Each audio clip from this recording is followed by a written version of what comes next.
ሰላም ጤና ይስጥልኝ ውድ የዚህ መርሃ ግብር ተከታታዮች በጌታ በኢየሱስ ክርስቶስ ስም ሰላም እላችኋለሁ። እንደምን ሰነበታችሁ? የእግዚአብሔር አምላካችን ስም የተመሰገነ ይሁን። ዛሬ ካለፈው መርሃ ግብራችን የቀጠለ ቤተክርስቲያን ማናት የሚለውን ሶስተኛ ክፍል ነው ይዤላችሁ የቀረብኩት።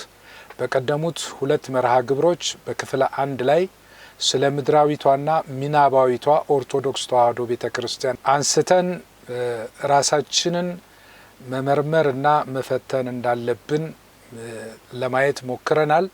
በክፍል 2 ላይ ደግሞ በቅዱስ ሲኖዶሱ የእምነት ሥርዓተ አምልኮትና የውጭ ግንኙነት መግለጫው ላይ የኢትዮጵያ ኦርቶዶክስ ተዋሕዶ ቤተክርስቲያን ህንጻ ቤቶችን ቤተክርስቲያን ናቸው ብላ ታምናለች ብሎ ማስፈሩና ህንጻውን ቤተክርስቲያን ነው ብሎ መሰየሙ ተገቢ እንዳልሆነና በምእመናን መንፈሳዊ ህይወትና በክርስቶስ የማዳን ስራና በወንጌል አገልግሎት ላይ ያደረሰውን ተጽዕኖና ያደረሰውን ጥፋት ለማየት ሞክረናል። እንግዲህ ዛሬ ከዚህ በመቀጠል በዚህ መርሃ ግብር የምንነጋገረው በክፍል 1 እና 2 ላይ ስህተት ናቸው ያልናቸውን የቤተክርስቲያንን ማንነት አውቀንና መዝነን ራሳችንን መመልከት እንድንችል እና ትክክለኛዋ ቤተክርስቲያን ማናት፣ ምንስ ትመስላለች የሚለውን አብይ ጥያቄ ለመመለስና ቤተክርስቲያን ማን እንደሆነች ለመረዳት እንድንችል ከአራት መሰረታዊ የክርስትና እምነትን ለመረዳት ከምንችልባቸው መረጃዎች ውስጥ አንዱን ማለትም ቤተክርስቲያን ማለት ምን ማለት እንደሆነች ከቃሉ የት መጣ ተነስተን ስነ ቋንቋን መሰረት አድርገን ማለትም ፊሎሎጂካል ትርጉሙን ለማየት እንሞክራለን። ስለዚህ ይህን ለመረዳት እንድንችል በአዲስ ኪዳንና በብሉይ ኪዳን ቤተክርስቲያን የተባለው ቃል እንዴት ጥቅም ላይ እንደዋለ እንመለከታለን። በመጀመሪያ አዲስ ኪዳን በተጻፈበት የኮይኔ ግሪክ ቤተክርስቲያን የሚለው ቃል የተነገረው ኤክሌሲያ በሚል ቃል ነው። ይህ ቃል በአዲስ ኪዳን ከ80 ጊዜ በላይ ተጠቅሷል። ኤክሌሲያ የሚለው ቃል ከሁለት ቃላት የተገኘ ነው። ኤክና ካሊዮ ወይም ካሌይስ ከሚል ሁለት ጥምር ቃላት የተመሰረተ ሲሆን ኤክ ማለት መውጣት ማለት ነው ወይም አውት ማለት ነው በእንግሊዘኛው። ካሌኦ የሚለው ደግሞ መጥራት ማለት ነው፣ ቱ ኮል ማለት ነው። ስለዚህ በአንድ ላይ ሲነበብ ኤክሌሲያ ማለት ተጠርተው የወጡ ሰዎች ወይም ተጠርቶ የወጣ ጉባኤ ማለት ነው። እንግዲህ ይህ ስም ኤክሌሲያ የሚለው ስም ነው፣ ለጉባኤ የተሰጠ ነው። ለመንፈሳዊ አገልግሎት ጥቅም ላይ ከመዋሉ በፊት ግሪኮች ለማህበራዊ፣ ለፖለቲካዊ፣ ለፍልስፍና ከህብረተሰቡ የወጡ ሰዎችን የተመረጠ ማህበረሰብን ወይም ጉባኤን ለመጥራት ይጠቀሙበታል። ይህንን ቃል በሐዋርያት ሥራ ምዕራፍ 19 ከቁጥር 32 እስከ 41 ባለው በኤፌሶን ሐዋርያው ቅዱስ ጳውሎስ ወንጌልን ከሰበከ በኋላ በዛ የነበሩ የኤፌሶን ሰዎች አምላካችን አርጤሚስ ተሰደበችብን፣ ተዋረደችብን፣ የምንሸጠውም ደግሞ የአርጤሚስ ምስል መሸጥ አልተቻለም በሚል አመጽ አስነስተው በወጡ ጊዜ በሐዋርያት ሥራ ምዕራፍ 19 ቁጥር 32 ላይ ህዝቡም ይላል ወዲያና ወዲህም እያሉ ይጮሁ ነበር፣ በጉባኤው ድብልቅልቅ ሆኖ የሚበልጡት እንኳ ስለምን እንደተሰበሰቡ አላወቁም ነበር ይላል። እዚህ ላይ ወዲያና ወዲህም እያሉ ይጮሁ ነበር፣ በጉባኤውም የሚለው ኤክሌሲያ የሚል ነው። ኤክሌሲያውም ድብልቅልቅ ሆኖ የሚበልጡት ይላል። ኤክሌሲያ እዚህ ላይ የተጠቀሰው ህዝቡ ነው፣ ጉባኤው ነው። በዚሁ በሐዋርያት ሥራ ምዕራፍ 19 ቁጥር 39 ላይም ይሄው ቃል የከተማው ጸሐፊ በተደነገገው ጉባኤ ይላል ይፈታል፣ ዛሬ ስለተደረገው ሁከት ነው ሲሉ እንዳይከሱን ያስፈራልና ስለዚህም ስብሰባ ምላሽ መስጠት አንችልም፣ ምክንያት የለምና ቁጥር 41 ላይ ይህንም ብሎ ጉባኤውን ፈታው ይላል። ይህንም ብሎ ጉባኤውን የሚለው ኤክሌሲያ የሚል ቃል ነው ግሪኩኛው የተጠቀመው። ስለዚህ ኤክሌሲያ የሚለው ቃል ህዝቡን ጉባኤውን አስመልክቶ በጥቅም ላይ እንደዋለ እንመለከታለን። ስለዚህ ኤክሌሲያ ማለት ጉባኤ ማለት ነው። የሰዎች ጉባኤ ማለት ነው። ኤክሌሲያ የሚለው ቃል በአዲስ ኪዳን የእግዚአብሔር ህዝብ መጠሪያም ሆኖ ጥቅም ላይ ውሏል። ጳውሎስ በየከተሞቹ ለተሰበሰቡት ክርስቲያኖች ሲጽፍ ኤክሌሲያ የሚልን ቃል በመጠቀም የእግዚአብሔርን ህዝብ ኤክሌሲያ ብሎ ጠርቷቸዋል። በአንደኛ ቆሮንቶስ ምዕራፍ 1 ቁጥር 2 ላይ ሐዋርያው ቅዱስ ጳውሎስ ቤተ ክርስቲያንን ኤክሌሲያ ብሎ ጠርቷታል። እንዲህ በማለት በቆሮንቶስ ላለች ለእግዚአብሔር ቤተ ክርስቲያን በክርስቶስ ኢየሱስ ለተቀደሱት የእነርሱና የእኛ ጌታ የሆነውን የጌታችንን የኢየሱስ ክርስቶስን ስም በየስፍራው ከሚጠሩት ሁሉ ጋር ቅዱሳን ለመሆን ለተጠሩት ይላል። እዚህ ላይ ለእግዚአብሔር ቤተ ክርስቲያን የሚለው ቴኤክሌሲያ ቱቴው የሚልን ቃል ነው የተጠቀመው። ለእግዚአብሔር ቤተ ክርስቲያን። እንዲሁም ደግሞ በሁለተኛ ቆሮንቶስ ምዕራፍ 1 ቁጥር 1 ላይ ገላትያ ምዕራፍ 1 ቁጥር 2 ላይ ይሄንኑ ኤክሌሲያ የሚለውን ለእግዚአብሔር ህዝብ ለእግዚአብሔር ጉባኤ መጠሪያ አድርጎ ቤተ ክርስቲያን በሚል ኤክሌሲያ በሚል ጥቅም ላይ እንዲውል አድርጓል። በቤት ውስጥ የሚሰበሰቡ ሰዎችም ኤክሌሲያ ተብለዋል። በጵርስቅላና አቂላ ቤት ላለች ቤተ ክርስቲያን ሮሜ ምዕራፍ 16 ቁጥር 5 ላይ ይሄ ተነግሯል። በአንደኛ ቆሮንቶስ ምዕራፍ 6 ቁጥር 19 ላይ አቂላና ጵርስቅላ በቤታቸው ካለች ቤተ ክርስቲያን ጋር በጌታ እጅግ ሰላምታ ያቀርቡላችኋል ብሏል። በቆላስያስ ምዕራፍ 4 ቁጥር 15 ላይ በሎዶቅያ ላሉት ወንድሞችና ለኑንፉን በቤቱም ላለች ቤተ ክርስቲያን ኤክሌሲያ ሰላምታ አቅርቡልን ይላል። በቤቱ ውስጥ ለተሰበሰቡ ለእግዚአብሔር ህዝብ ማለት ነው። ኤክሌሲያ የሚለው ሰዎች ናቸው። አሁን እዚህ ጋር የኑንፉን ወይም የጵርስቅላና የአቂላ ቤት አይደለም። በቤቱ ውስጥ ያሉት ሰዎች ኤክሌሲያ በቤቱ ውስጥ ለሚሰበሰቡ ላሉ ቤተ ክርስቲያን የተነገረ ለሰዎች የተነገረ አባባል ነው። በከተሞችም ላሉት ምእመናን ቤተ ክርስቲያን ተብለዋል። በሐዋርያት ሥራ ምዕራፍ 8 ቁጥር 1 ላይ በዚያን ቀንም በኢየሩሳሌም ባለች ቤተ ክርስቲያን ኤክሌሲያ ታላቅ ስደት ሆነ ይላል። የተሰደዱት ሰዎች ናቸው የእግዚአብሔር ህዝብ ኤክሌሲያ።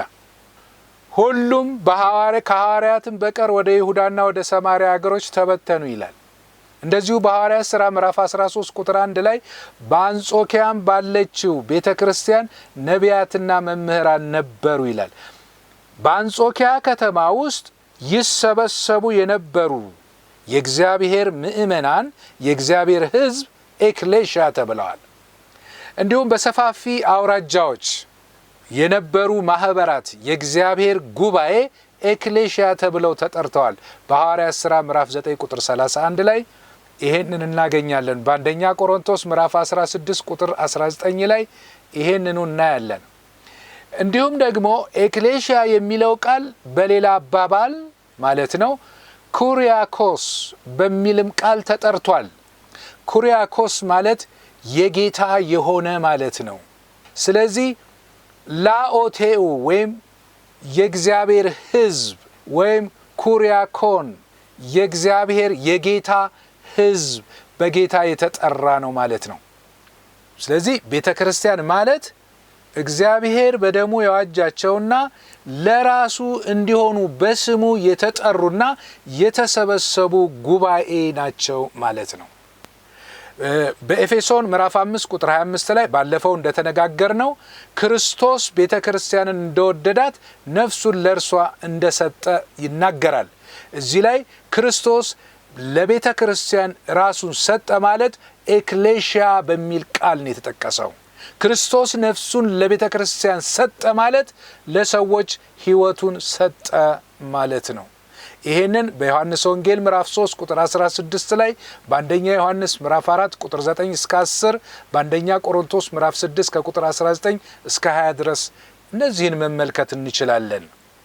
እንዲሁም በሐዋርያት ሥራ ምዕራፍ 20 ቁጥር 28 ላይ በገዛ ደሙ የዋጃትን የእግዚአብሔርን ቤተክርስቲያን ትጠብቋት ዘንድ ይላል። የእግዚአብሔር ቤተክርስቲያን ኤክሌሽያ በእግዚአብሔር ደም በኢየሱስ ክርስቶስ ደም እንደተገዛችና እንደተዋጀች፣ ይሄ ደግሞ የተዋጀውና የተገዛው ኤክሌሽያ የተባለው ሕዝብ ነው፣ የእግዚአብሔር ሕዝብ ነው። ስለዚህ በአዲስ ኪዳን ውስጥ ኤክሌሽያ በሚል የተጠራው የእግዚአብሔር ሕዝብ ነው፣ የእግዚአብሔር ጉባኤ ነው።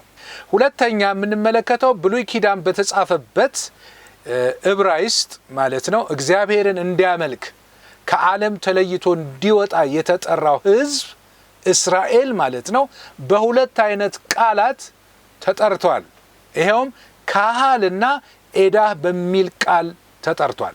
ካህል የሚለው ቃል በብሉይ ኪዳን ከ123 ጊዜ በላይ የተነገረ ሲሆን በጥቅም ላይ የዋለው ጉባኤን ወይም ማህበርን ለመግለጥ ነው። ምን ማለት ነው? አሴምብሊ ማለት ነው። ኮንቮኬሽን ማለት ነው። ኮንግሪጌሽን ማለት ነው። ስለዚህ ካህል የሚለው የዕብራይስጥ ቃል በሰባ ሊቃናት ሲተረጎም ኤክሌሽያ ተብሎ ነው የተተረጎመው። ሰባ ሊቃናት ማለት ዕብራይስጥ የብሉይ ኪዳኑ መጽሐፍ ብሉይ ኪዳን ሲተረጎም በሰባ ሊቃናቱ ማለት ነው። ይህ ካህል የሚለው ቃል ኤክሌሽያ በሚል ቃል ተተርጉሟል። ስለዚህ ካህል የሚለው ቃል እግዚአብሔርን ለማምለክ ብቻ ሳይሆን ደግሞ ለተለያየ ዓላማ የተሰበሰበንም ሕዝብ ለመግለጥ በአምስቱ የሙሴ መጽሐፍት በብዛት በሥራ ላይ ውሏል። ጉባኤን ለመግለጥ ማለት ነው። ለምሳሌ በዘዳግም ምዕራፍ 23 ቁጥር 2 ላይ ዲቃላ ወደ እግዚአብሔር ጉባኤ አይግባ ይላል። ወደ እግዚአብሔር ጉባኤ የተባለው ካህል ነው። እንዲሁም በዘዳግም ምዕራፍ 23 እዛው ምዕራፍ ላይ ቁጥር 8 ላይ ከነርሱም በሶስተኛው ትውልድ የሚወለዱ ልጆች ወደ እግዚአብሔር ጉባኤ ይግቡ ይላል።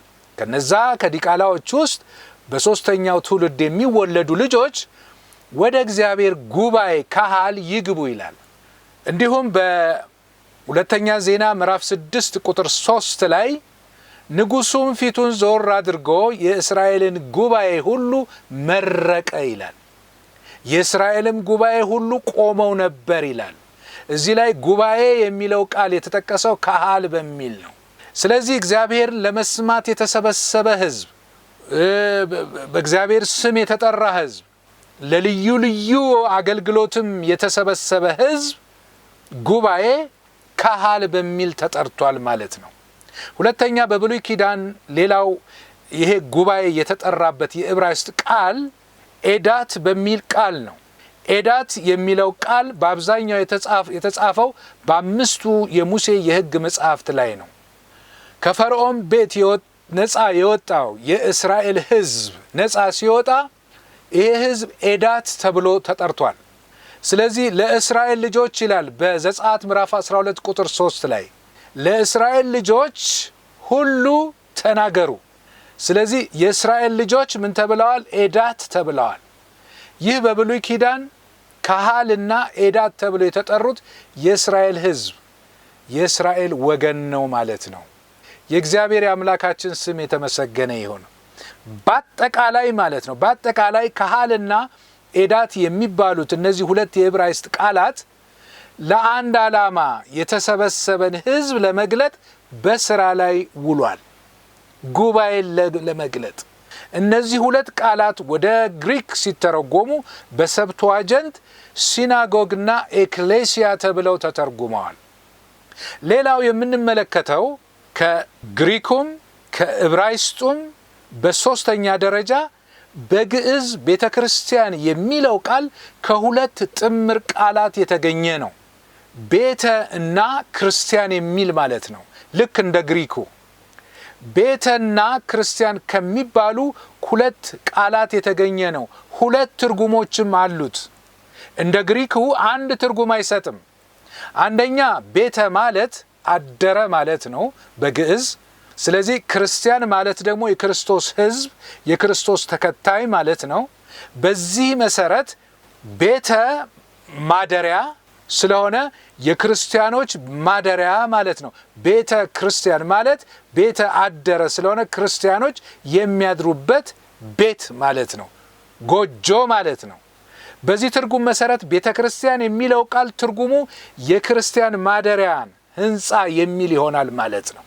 ይህ ትርጉም አስቀድመን ካየናቸው ኤክሌሲያ፣ ካህልና ኤዳት የሚባሉት የዕብራይስጥና የግሪክ ቃላት ከሚሰጡት ፍቺ ውጪ እንደሆነ እንመለከታለን።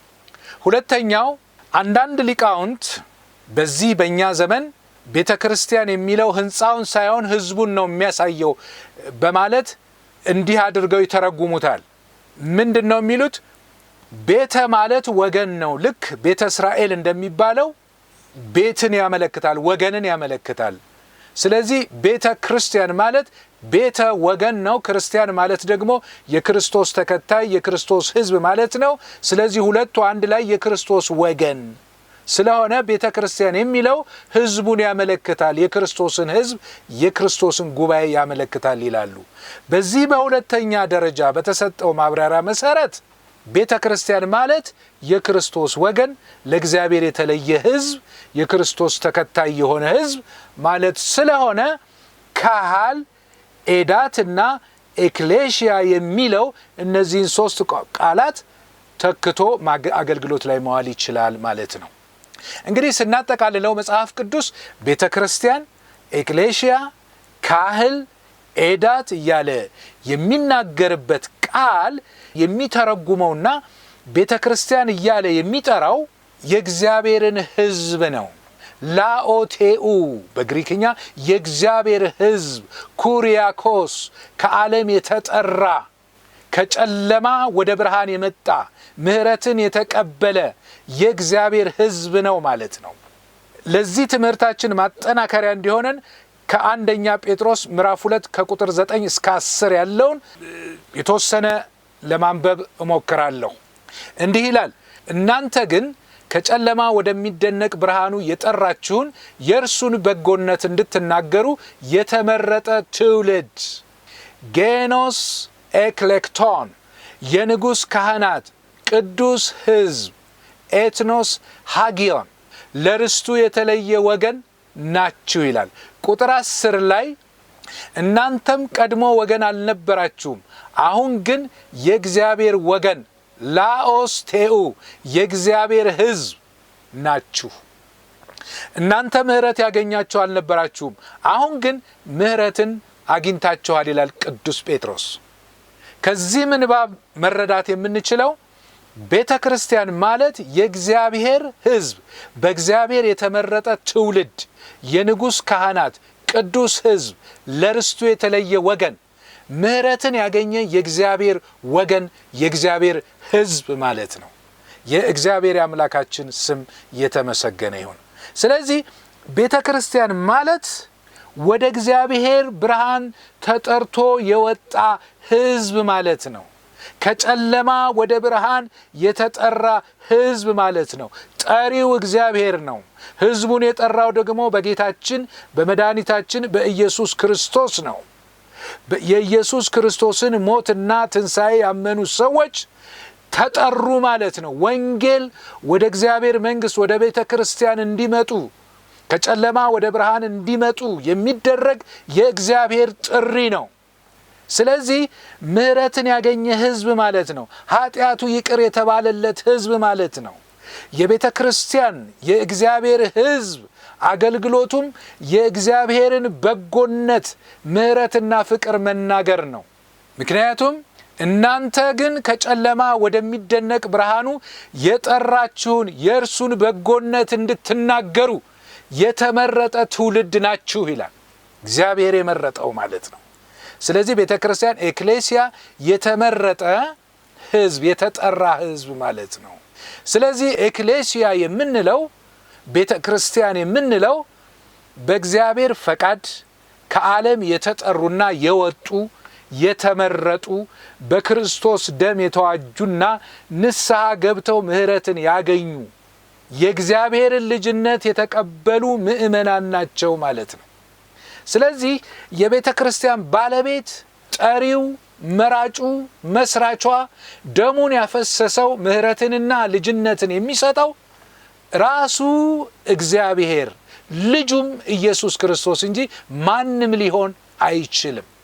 ይህ ማለት መልአክም ይሁን ሰውም ይሁን የትኛውም ፍጡር ሰውን መምረጥ፣ ሰውን መዋጀት፣ ለሰው ንስሐ መስጠት፣ ኃጢአትን ይቅር ማለት፣ ልጅነትን መስጠትና ቤተ ክርስቲያንን መመስረት አይችልም።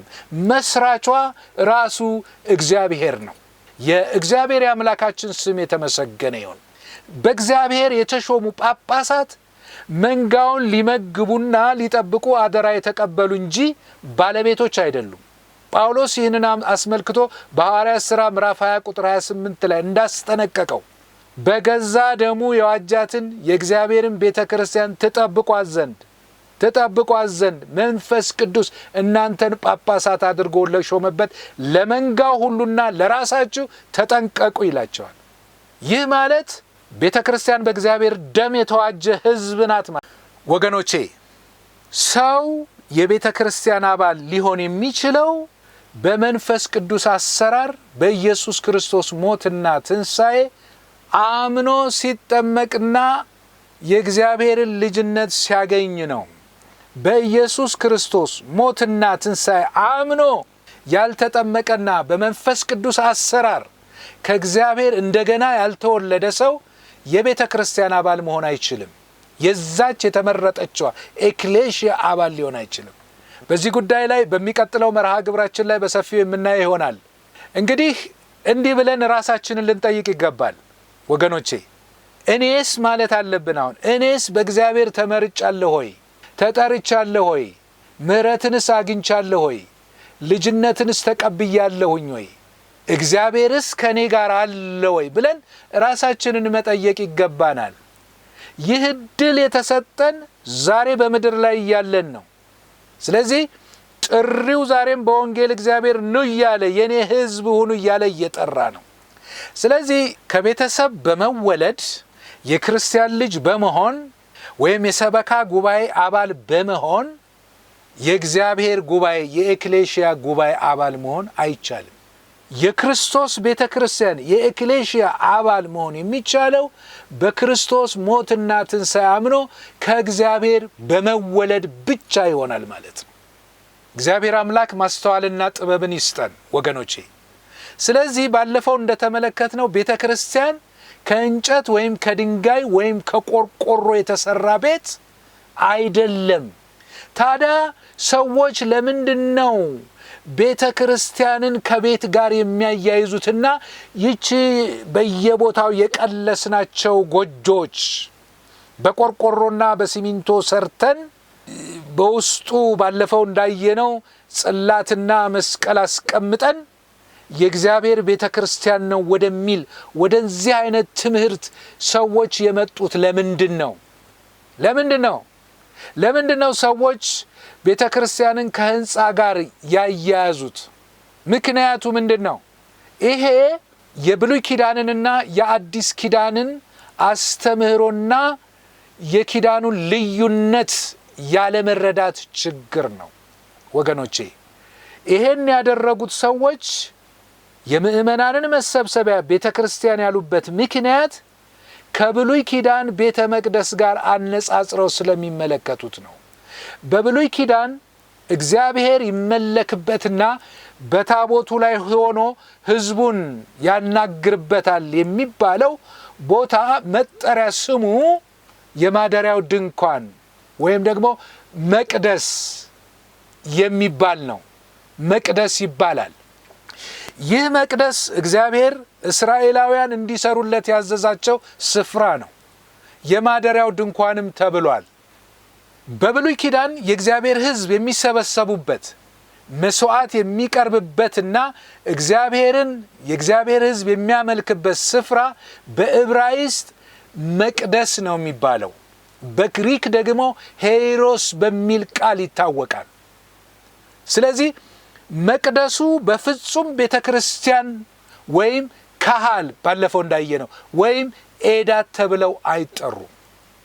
መቅደሱ የአምልኮ ስፍራው በዕብራይስጥ ሚቅዳሽ፣ በግሪክ ሄይሮስ ነው የሚባለው እንጂ አስቀድመን እንዳየነው ኤክሌሽያ ወይም ሲናጎግ በሚል በግሪክ የተተረጎመው ካህል ወይም ኤዳት ወይም ኤክሌሽያ ተብሎ አልተጠራም። ሄይሮስ የሚለው ቃል ጠቅላላውን ቤተ መቅደሱን የተቀደሰን ስፍራና አደባባዩን የኢየሩሳሌምን መቅደስ ያመለክታል። ሕንፃውን በሙሉ ግቢውን በሙሉ የተቀደሰውን ስፍራ ማለት ነው። ይሄን በአንደኛ ቆሮንቶስ ምዕራፍ 9 ቁጥር 13 ላይ፣ ማቴዎስ 21 ቁጥር 22 ላይ፣ ማቴዎስ 21 ቁጥር 12 ላይ እንዲሁም በዮሐንስ ወንጌል ምዕራፍ 2 ላይ ጌታ ኢየሱስ ክርስቶስ ገብቶ መቅደሱን እንዳጸዳ የሚናገረው ኤክሌሽያ አይደለም፣ ካህል ወይም ኤዳት አይደለም፣ ሄይሮ ተብሎ ነው ወይም ሚቅዳሽ ተብሎ ነው በዕብራይስጥ የሚነገረው። ስለዚህ ካህል ኤዳትና ኤክሌሽያ በእግዚአብሔር የተጠራን ሕዝብ የሚያመለክት ሲሆን በአማርኛችን ቤተ ክርስቲያን የሚለውን ትርጉም ይሰጠናል።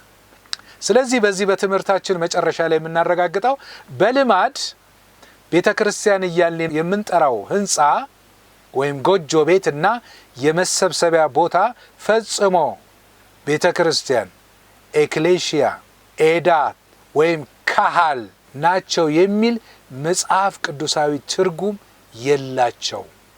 ስለዚህ በዚሁ ርዕሰ ጉዳይ ላይ በሚቀጥለው መርሃ ግብር ቤተ ክርስቲያን ማናት በሚለው በዚህ ትምህርት ላይ በሚቀጥለው በአራተኛው ክፍለ ጊዜያችን እስከምንገናኝ ድረስ ሰላም ቆዩልኝ። የእግዚአብሔር ጸጋና ምሕረት ከሁላችን ጋር ይሁን። ወስብሐት ለእግዚአብሔር አሜን።